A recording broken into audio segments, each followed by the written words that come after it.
Dobar dan, danas ću vam pokazati jedan trik. Evo, prvo ćemo malo promiješati karte.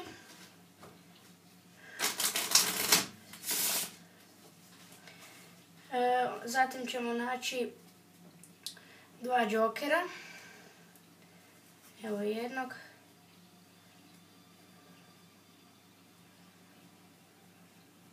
I evo drugog. Znači, to su dva džokera. Evo ga. Sada ćemo krenuti prvu kartu. Evo ga. To je as pik. Evo ga. Imamo asa pika ovdje, ali ako samo prođemo, tu će se stvoriti trojka pik. Stavit ćemo negdje trojku špil. I sad ćemo iskoristiti ova dva džokera. Evo ga. I evo. Znači sad imamo ta dva džokera.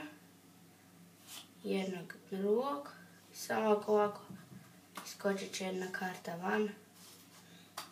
A ta karta je as pik. Hvala što ste gledali.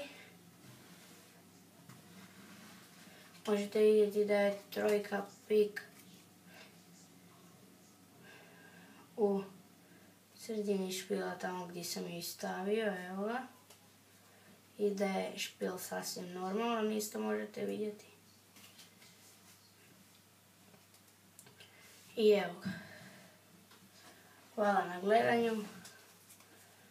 Lajkajte, subscribe-ajte. Viđenja.